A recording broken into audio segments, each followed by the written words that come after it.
ETF index mutual funds నేర్చుకుని stock మార్కెట్లో రాణించాలనుకుంటున్నారా? వెంటనే ఈ నెంబర్కి కాల్ చేయండి. నమస్కారం సుందరమరెడ్డి గారు. నమస్తే. మ్యూచువల్ ఫండ్స్ కంపెనీస్లో చాలామంది ఇన్వెస్ట్ చేసేటువంటి వాళ్ళు ఉంటారు. బట్ ఏంటంటే కొంతమందికి సడన్గా వేరే వేరే వాటిల్లో కూడా ఇన్వెస్ట్ చేద్దామని చెప్పేసి ఉన్న దాంట్లో ఆపేసి వేరే దాంట్లో ఏమైనా వస్తుందేమో అని చెప్పేసి ఎక్స్పెక్ట్ చేసి వెళ్ళిపోతూ ఉంటారు. లాంగ్ టర్మ్లో అది కాంపౌండింగ్ చేసుకోవడానికి అవకాశం ఉండేలాగా ఏమైనా ఉంటుందా, లేదంటే మిడిల్ దాంట్లోకి వెళ్తే ఏమైనా ఉపయోగం ఉంటుందా? అండ్ లాంగ్ టర్మ్లో ఉన్నప్పుడు ఏంటంటే ఆ కాంపౌండ్ ఎక్కువ అయ్యే అవకాశం కూడా ఏమైనా ఉంటుందా? రైట్. అంటే చాలామంది యాక్చువల్గా ఒక ఫండ్ కొంటారు, లాంగ్ టర్మ్ ఒక 20 years 30 years ఉంచుకుంటే అంటే కంటిన్యూస్గా కాంపౌండ్ అవుతా పోద్ది అనుకుంటుంటారు. ఇంకా కదిలించడానికి ఇష్టపడరు. అంటే కొంతమంది మధ్యలో బ్రేక్ చేయడానికి ఇష్టపడతారు, మధ్యలో మంచిదనం పోవడానికి. ఒకటి మనం ఎప్పుడైనా లాంగ్ టర్మ్ అంటే ఇక్కడ అది ఏ రేటున పెరుగుతుంది అనేది చాలా ఇంపార్టెంట్. లాంగ్ టర్మ్ ఉంచుకోవటం ఇంపార్టెంట్ కాదు, ఏ రేటున కాంపౌండ్ అవుతుంది చాలా ఇంపార్టెంట్. సపోజ్ మన ఫండ్ పర్ఫార్మెన్స్ చేయటం లేదు, బట్ వేరే ఫండ్స్ పర్ఫార్మ్ చేస్తున్నాయి అనుకోండి, అప్పుడు మన ఫండ్ ఇది క్లోజ్ చేసి వేరే దానికి జబ్బు కాకపోతే మనీ అలా కాంపౌండ్ అవుతుంది. అవును. అలాంటప్పుడు ఏంటంటే నువ్వు దీన్ని క్లోజ్ చేయాలా, కానీ క్లోజ్ చేస్తే long term capital gain tax government కట్టాలా. ఇండియాలో ఏంటంటే మీరు 1 year లోపు కనుక క్లోజ్ చేశారనుకోండి 20% ట్యాక్స్ కట్టాలి గవర్నమెంట్కి. 1 year తర్వాత క్లోజ్ చేశారనుకోండి ఫస్ట్ వచ్చే 1,25,000 వరకు ట్యాక్స్ ఫ్రీ, అది దాటితే 12.5% చొప్పున గవర్నమెంట్ ట్యాక్స్ కట్టాలా. ఇప్పుడు మీకున్న ఛాయిస్ ఏంటంటే మీ ఫండ్ అండర్ పర్ఫామ్ చేస్తుంటే దాన్ని క్లోజ్ చేసి అప్పటికప్పుడు గవర్నమెంట్ ట్యాక్స్ కడతావా, క్లోజ్ చేయకుండా అండర్ పర్ఫార్మ్ అయినా అంతే ఉంచుకుంటారా? ఆ రెండింటిలో ఏదో ఒకటి చేయాలి మీరు. అండర్ పర్ఫార్మెన్స్ అంటే ఏ పర్సంటేజ్లో? అంటే ఓవరాల్ మార్కెట్ 20% చొప్పున పెరుగుతుంది, నా ఫండ్ మాత్రం 10% చొప్పున పెరుగుతుంది. ఎంతకాలం ఉంచుకుంటారు? 1 year చూశారు, పర్ఫార్మెన్స్ గ్యాప్ వస్తుంది.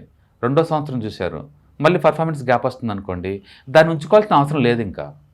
అందుకనే రివ్యూ అంటే ఏంటంటే మనం పెట్టిన ఆబ్జెక్ట్ ఫుల్ఫిల్ అవుతుందా లేదా చెక్ చేసుకోవడాన్ని రివ్యూ అంటారు. ప్రతి అసెట్ క్లాస్ కూడా మీరు కనుక మార్కెట్లో ఇన్వెస్ట్ చేస్తే 6 months కానీ లేదా 1 year కోసం review compulsory.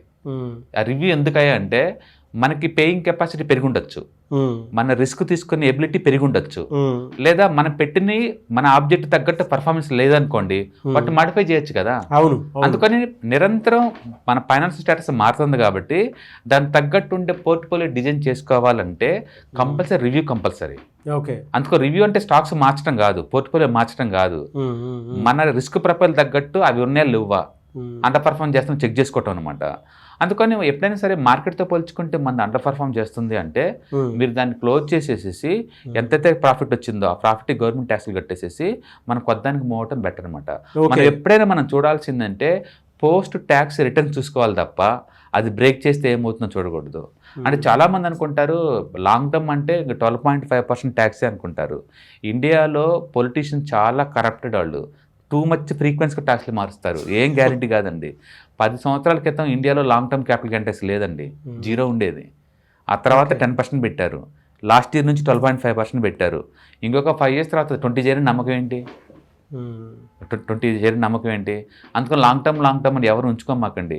Every year government వాళ్ళు మీకు 1.2 lakh వరకు వితౌట్ ఎనీ ట్యాక్స్ కట్టే పని లేకుండా ప్రాఫిట్ విత్డ్రాల్ చేసుకునే అవకాశం ఇచ్చారు. అందరూ క్షుణ్ణంగా వాడుకోండి, శుభ్రంగా దాన్ని వాడుకోండి. మీరు వాడుకోపోయినంత మాత్రం మీకు వచ్చే లాభం ఏం లేదు. అందుకని చాలామంది ఏంటంటే కొంటే ఇంక దాన్ని అంతే కలకుండా ఉంచాలని ట్రై చేస్తారు, కానీ మ్యాటర్ అది కాదు. ఎవ్రీ ఇయర్ మీరు ప్రాఫిట్ బుక్ చేసుకొని తిరిగి 2 days తర్వాత మళ్ళీ వాటిని కొనుక్కోవచ్చు పర్ఫార్మెన్స్ బాగుంటే. మొత్తానికి పర్ఫార్మెన్స్ రివ్యూ ఎవ్రీ 6 months కానీ లేదా ఎవ్రీ 1 year కానీ చెక్ చేసుకుంటూనే ఉండాలి. ఓకే. ఎందుకంటే మనకి ఇన్కమ్ లెవెల్స్ పెరిగినాయి, నేను రిస్క్ తీసుకుంటాను కాబట్టి మంచి రిస్క్ తీసుకొని ఎక్కువ రిటర్న్స్ వచ్చేసరికి మూవ్ చేసుకుంటాను. లేదా నా జాబ్ పోయింది, ఇప్పుడు నేను రిస్క్ తీసుకోలేను ఇంత ముందులాగా, అందుకని నా ఆబ్జెక్ట్ ఇప్పుడు కన్జర్వేటివ్, నా పోర్ట్ఫోలియో కూడా కన్జర్వేటివ్గా మార్చాలి కదా. అందుకని rebalancing compulsory. Rebalancing every 6 months లేదా 1 year ఒకసారి. సో మన ఆబ్జెక్టివ్ గోల్స్ తగ్గట్టు మన పోర్ట్ఫోలియో పర్ఫామ్ చేస్తుందా లేదా, లేనప్పుడు కట్ చేసుకుంటూ పోవటం, ఉన్నట్టుకు మూవ్ చేసుకుంటూ పోవటం చాలా ఇంపార్టెంట్. అంటే ఎందులో ఎక్కువగా పెడితే బాగుంటుందని అంటే ఇన్వెస్ట్మెంట్ అనేది వాళ్ళ రిస్క్ ప్రొఫైల్ బట్టి ఉంటుంది అది. ఇప్పుడు 60 సంవత్సరాలకి నేను స్టాక్ మార్కెట్లో ఇన్వెస్ట్ చేస్తామంటే చెయ్యి, బట్ డెట్ ఫండ్స్లో పెట్టమని చెప్తాం. ఎందుకంటే వాళ్ళ ఏజ్ 60 కాబట్టి 25 సంవత్సరాలు నేను స్టాక్ మార్కెట్లో పెడతామంటే వాళ్ళకి మన ఈక్విటీని చెప్తాం, ఎందుకంటే ఎక్కువ రిటర్న్స్ వస్తాయి. అట్లా ఒక్కొక్క పర్సన్ వాళ్ళ రిస్క్ ప్రొఫైల్ని బట్టి, ఇన్వెస్ట్మెంట్ ఆబ్జెక్ట్ని బట్టేసి, ఎంత పర్సెంటేజ్ ఎక్స్పెక్టేషన్ బట్టేసి, ఆ అసెట్ క్లాస్లో ఉన్న నాలెడ్జ్ని బట్టేసేసి మనం రికమెండ్ చేయొచ్చు తప్ప స్పెసిఫిక్గా అందరికి లూజ్గా దీనికని చెప్పలేము అనమాట అది. అంటే కాబట్టి వాళ్ళ ప్రతి వ్యక్తి యొక్క ప్రిఫరెన్స్ని బట్టేసేసి ఆ పర్టికులర్ అసెట్ క్లాస్లో మనం ఇది చేసుకుంటాం అనమాట. కాబట్టి పోర్ట్ఫోలియో రివ్యూ కంపల్సరీ 6 months లేదా 1 yearకి ఒకసారి మన ఇన్వెస్ట్మెంట్ ఆబ్జెక్ట్ తగ్గట్టు మన పోర్ట్ఫోలియో మూవ్ అవుతుందా లేదా చెక్ చేసుకోవటం, అలా కానప్పుడు వాటిని రీబ్యాలెన్స్ చేసుకోవటం చాలా ఇంపార్టెంట్. ట్యాక్స్ల గురించి భయపడాల్సిన అవసరం లేదు. ఓకే, చాలామంది ఏంటంటే దాన్ని టచ్ చేస్తే ట్యాక్స్ కట్టాలి గవర్నమెంట్కి, ఎందుకు అనవసరం కట్టడం అనుకుంటారు. కానీ బట్ అండర్ పర్ఫార్మ్ చేస్తుందంటే ఖచ్చితంగా దాన్ని క్లోజ్ చేయాల్సిందే. ఒక్కసారి కాంపౌండింగ్ గురించి కూడా మాట్లాడుకుందాం. అంటే ఇవి వాల్యుయేషన్ ఏ విధంగా ఉండే అవకాశం ఉంటుంది? బేసికల్ కాంపౌండ్ అంటే ఏంటంటే లాంగ్ టర్మ్ పాయింట్ ఆఫ్ లో మనీ వర్క్స్ ఫర్ మనీ అనమాట. నిరంతరం మనీ వర్క్ చేసుకుంటూ పోతా వస్తూనే ఉంటుంది, వచ్చిన మనీ మళ్ళీ వర్క్ చేస్తూ పోతుంటుంది. ఇప్పుడు సింపుల్ ఇంట్రెస్ట్కి కాంపౌండ్ ఇంట్రెస్ట్కి తేడా ఏంటంటే, సింపుల్ అంటే 100 రూపాయలు ఇచ్చాను 2 రూపాయలు ఇవ్వండి అనుకోండి, నాకు 2 rupees వస్తుంది. కాంపౌండ్ అంటే ఏంటంటే ఈ 100కి 2 రూపాయలు యాడ్ చేస్తారు, నెక్స్ట్ మంత్ నుంచి 100 కాదు, ఇంకా అది 1 or 2 మీద నాకు వడ్డీ ఇవ్వాలా. అట్లా వడ్డీ మీద వడ్డీ పని చేసుకుంటూ పోవటాన్ని మనం కాంపౌండ్ అంటాం, వడ్డీ మీద వడ్డీ. అందుకని ఎంత ఎక్కువ టైం ఇస్తే న్యాచురల్గానే క్యాపిటల్ పెరుగుతుంది కదా, మనకు వచ్చే రిటర్న్స్ కూడా పెరుగుతా పోతాయి అనమాట. That is called as compound. అందుకని కదిలిపోతే కాంపౌండ్ కాదు, కదిలించిన కాంపౌండ్ అవుతుంది, ఎందుకంటే మన డబ్బు వాడట్లేదు కదా. అంటే చాలా మంది అంటే ఒకటే మ్యూచువల్ ఫండ్లో పెట్టేసేసి ఇంకా 30 years వరకు ఉండి ఆ తర్వాత బయటకు వద్దాం అనుకుంటారండి. అది అలా వర్క్ చేయదు సిస్టమ్. అలాగే మనం చేయాల్సింది ఎవ్రీ 2 yearsకి ఒకసారి లేదా 1 yearకి ఒకసారి రీబ్యాలెన్స్ చేసుకుంటూ, అది పర్ఫార్మెన్స్ లేదనుకోండి క్లోజ్ చేయటం, ఇంకో పర్ఫార్మెన్స్ బాగుందని మూవ్ చేసుకుంటూ పోవాలి. అలా చేసుకుంటే బట్ లాంగ్ టర్మ్ పాయింట్ ఆఫ్లో మనం చూసుకోవచ్చు. ఒకే దాంట్లో కూర్చొని లాంగ్ టర్మ్ ఒకే దాంట్లో కూర్చుందాం అనుకున్నప్పుడు better go for index fund. Index fund ఏంటంటే స్టాండర్డ్ ప్రోడక్ట్, అది ఇండియా మొత్తం ఒకటే ఫండ్ అండి, అది స్టాండర్డ్ ప్రోడక్ట్ అనమాట ఇండియా మొత్తానికి. కాబట్టి దానికి కంపారిజన్ లేదు, జీవితకాలం ఉంచుకోవచ్చు. బట్ మ్యూచువల్ ఫండ్స్ అలా కాదు, ఎందుకంటే మ్యూచువల్ ఫండ్లో బెస్ట్ ఫండ్కి వరస్ట్ ఫండ్ మధ్య డిఫరెన్స్ more than 50% వస్తుంది ప్రయాణం. అందుకని ఆ పెయిన్ మనం టాలరేట్ చేయలేము. అందుకని కంపారిజన్ చేసుకొని కన్సిస్టెన్సీ ఉన్నట్టు తీసుకోవడం బెటర్ అనమాట.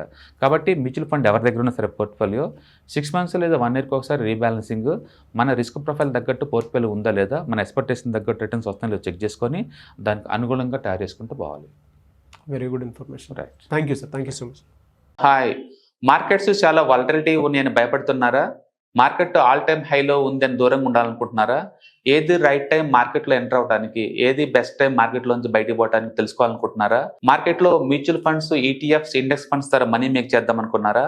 ఇలాంటి మీ డౌట్స్ కి క్లారిఫికేషన్ కోసం ఈ webinar ETFs, index funds and mutual funds కోర్సులో జాయిన్ అవ్వండి, మీ డౌట్స్ క్లారిఫికేషన్ చేసుకోండి. Every month Saturday, Sunday and Monday conduct చేసే ఈ కోర్సులో మీకు ఈటీఎఫ్స్ అంటే ఏంటి, ఇండెక్స్ ఫండ్స్ అంటే ఏంటి, మ్యూచువల్ ఫండ్స్ అంటే ఏంటి, different type of ETFs, index funds, mutual funds అంటే ఏంటి, ఇందులో ఇన్వెస్ట్ చేయడం ద్వారా లాంగ్ టర్మ్ లో వెల్త్ ఎలా క్రియేట్ చేసుకోవాలా, షార్ట్ టర్మ్ లో ఎలా వెల్త్ క్రియేట్ చేసుకోవాలా, ఎనీబడి కెన్ ట్రేడ్ ప్రోగ్రామ్ ఎలా పార్టిసిపేట్ చేయాలా, ఇలాంటి అన్నిటికీ మీకు ఆన్సర్ దొరుకుతుంది. కాబట్టి మీకు ఎవరికన్నా ఇలాంటి వాటిలో వెల్త్ క్రియేట్ చేయాలని కనుక ఇంట్రెస్ట్ కనుక ఉంటే కింద స్క్రోల్ అవుతున్న నెంబర్కి కాల్ చేయడం ద్వారా మీ సీట్ని బుక్ చేసుకోండి. Thank you.